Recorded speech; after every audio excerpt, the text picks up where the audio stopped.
Hello everyone, welcome back to another remote sensing lecture video. And I want to continue our discussion on image interpretation, talking about this idea of context. Right, context.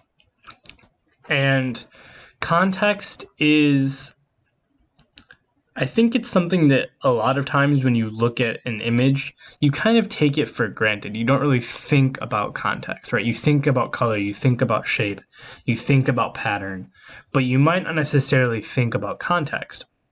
And so context is basically just what else is in the image.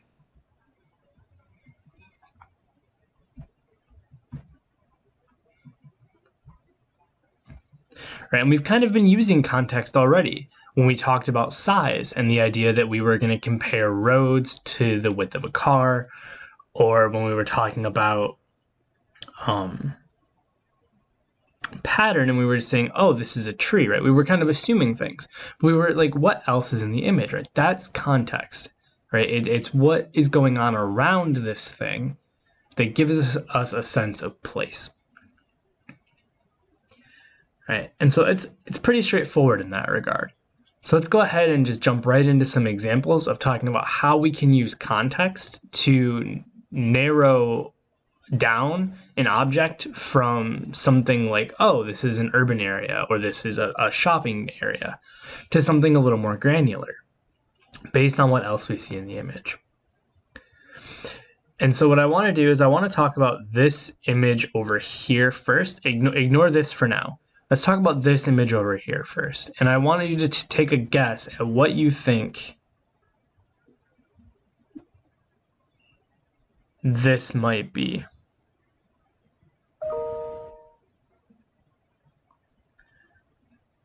Right?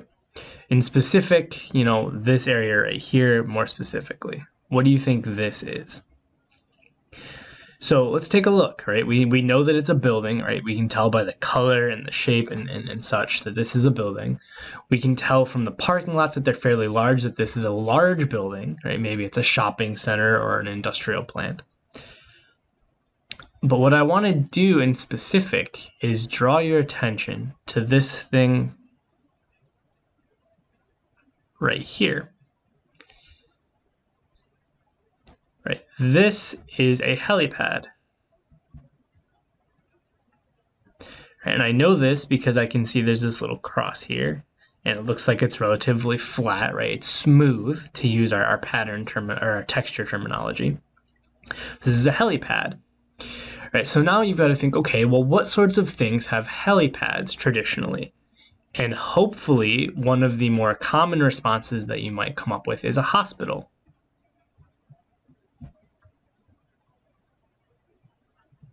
Let's not butcher the spelling of hospital here. All right, hospital. And so you might put helipad, large building, lots of cars, big parking lot, right? You would use those different contextual elements to come up with this is most likely a hospital. And if you were to zoom in, again, this is a zoomed in aerial image, you'll see that this is indeed a hospital, right? Because this thing right here, so let's use the different colors, see some of that stands out just a little bit, right? This thing right here is this thing right here. Right, so this is indeed a helipad, and you can see at this particular scale, right, this zoom in level, you can even see the H that looks like the hospital, the traditional hospital sign. All right, so indeed, this building right here and its surrounding area is in fact a hospital. And we were able to figure that out through the contextual idea that we have cars, we have a large parking lot, which means this is a large facility.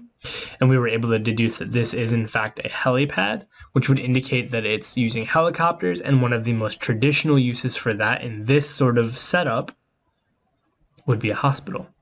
So hopefully that makes sense. Let's look at something that might be a little bit easier to follow and maybe a little more traditionally useful here. So again, I want to ignore this. So again, I want to ignore this side for a second here. And I want to just look at this. And I want you to think for a second about what this thing right here is. So I encourage you to pause the video, kind of ponder it a little bit, and think about what it might be. Okay. Hopefully you've got some sort of idea in your head. And so looking at this, you might say, well, there appears to be these two roads that have an intersection, but they don't really seem attached to anything on either side, so that doesn't make a whole lot of sense. So then, hopefully, you might have noticed these things right here. And you might say, oh, that's a parking lot, right? But with imagery, right, at least in this particular instance, and in most cases, right, we have a little bit of control over the zoom, right? We can zoom in and out. Now, it might make things a little blurrier, but you typically get a little bit better idea of the shape. And what you'll notice here is you see each one of these little things right here, and you see this here. Right, so this whole thing here is this. So I've zoomed in a little bit on this.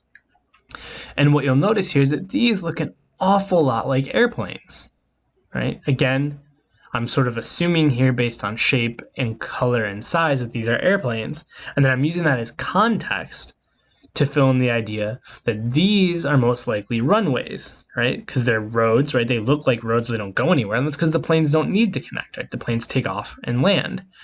And so if these are airplanes and these are runways, then this whole thing, right, must be an airport. Hopefully that's a little more straightforward than the hospital example, right? You can see that these are airplanes. Once we zoomed in a little bit, you can infer that these are then runways and that this is an airport. So hopefully that makes sense. Again, if it didn't, pause the video, think about it, go back and rewatch the parts. And let's go through one more example. And actually this is going through an old example. I want to go back to that idea we were talking about in the size video where we said that this was an apartment or a store, and we said that this was likely a normal house. And I want to do this now, not just talking about size relative to these cars, but I want to talk about this in terms of context. So contextually, right, we see here that we have a building here, a building here, a building here, and a building here, and a building here, and some buildings here. And we see this big parking lot. And we know this is a parking lot because there's cars parked, right? They're not moving. And it's wider than a road. And then you can see these little stripes, right? So we're assuming this is a curved parking lot, right? So this combination of multiple buildings like that in conjunction with this curved parking lot indicates that this is indeed an apartment or a store. Right, so again, we already kind of figured it out based on the size compared to a car. But again, now we're using these contextual elements to fill in the blanks to sort of verify to ourselves that this is indeed an apartment or a store. Let's talk about this over here for a second.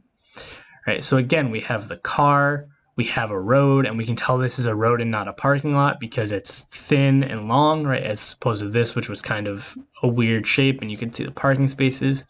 Right, this is sort of longer and narrow. We see that there's what appear to be driveways, right? Driveways would be an indication of a house as well. And then in this particular instance, we have this thing right here, which we're going to assume is a pool, right? So car plus driveway plus thin, narrow road plus pool equals this is most likely a house, right? So again, hopefully that makes sense. So these are just some examples of using things in an image to sort of infer something about the object you're actually interested in. Hopefully this makes sense, and as always, please reach out. Thank you.